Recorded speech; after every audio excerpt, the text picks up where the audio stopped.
Lalbhai happy birthday.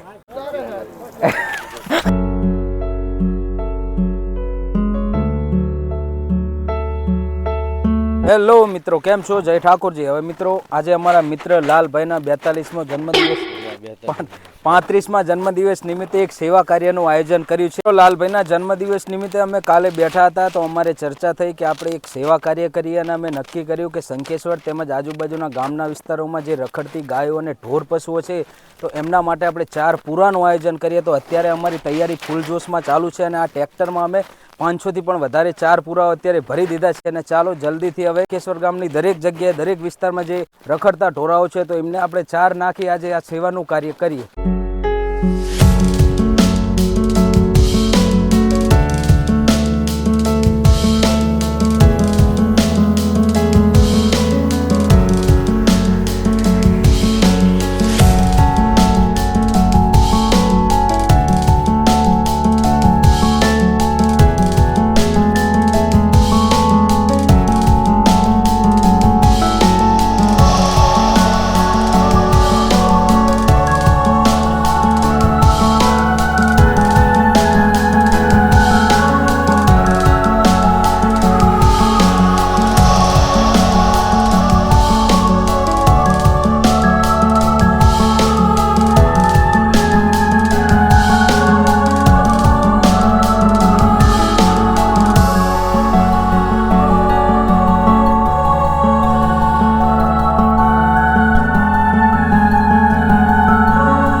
અને finally મિત્રો, આપણે શંખેશ્વર ગ્રામ પંચાયત સંચાલિત પાંજરાપોળે આપણે અત્યારે આવી ગયા છે ઘાસચારો લઈને. અને અત્યારે અહીંયા તમે પાછળ જોઈ રહ્યા છો તમામ ગાયો અને પશુઓ અહીંયા પેક કરીને રાખ્યા છે.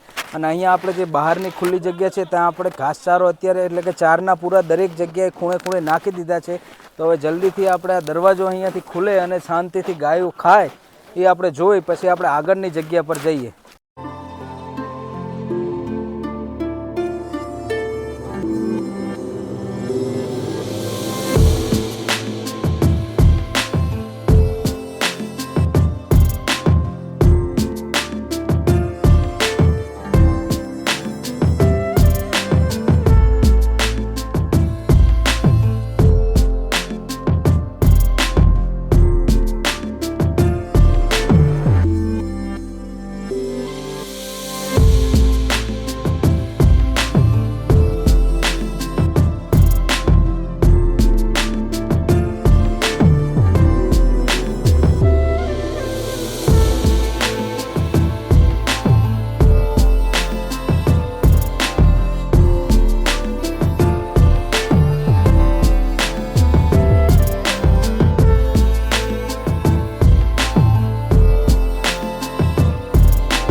અત્યારે મિત્રો અહીંયા અમારા ગામનો મોટો એવો વાડો છે, મોટી એવી જગ્યા છે જ્યાં રાત્રે ઘણી બધી ગાયો અને ઢોર પશુઓ અહીંયા આવાસ કરે છે. તો અત્યારે અમે એમના માટે 4 પૂરા છૂટા કરીને નાખી દીધા છે એટલે રાત્રે આવે તો ખાઈ લેશે. ચાલો મિત્રો, આપણે બર્થડે બોયને પૂછીએ કે એમને આજનું આયોજન કેવું લાગ્યું. આવો કેવું આજનું આયોજન થયું? સરસ આયોજન. અને કેવું લાગ્યું તમને? ખૂબ આનંદ. હું એમ માનું કે દરેક બર્થડે આપણે શું કહું ફાઇનલ મિત્રો, અહીં આપણું આજનું કામ પૂરું થાય છે. અને લાલભાઈએ જન્મદિવસને સેવા દિન બનાવી એક ઉત્તમ ઉદાહરણ પૂરું પાડ્યું છે. અને હું તમને પણ જણાવવા માંગીશ કે જો તમારો પણ જન્મદિવસ હોય તો આ રીતે અબોલ પ્રાણી માટે સેવા કરી એ જન્મદિનને શુભ દિન બનાવાય. અને મિત્રો, આજના કાર્ય ખરેખર અમને બધા જ મિત્રોને ખૂબ આનંદ થયો અને બહુ મજા આવી કે આજનું આપણું કાર્ય શુભ દિન સારો રહ્યો. તો ચાલો મળીએ નવા વિડીયો સાથે. જય ઠાકોરજી. Happy birthday Lalabhai.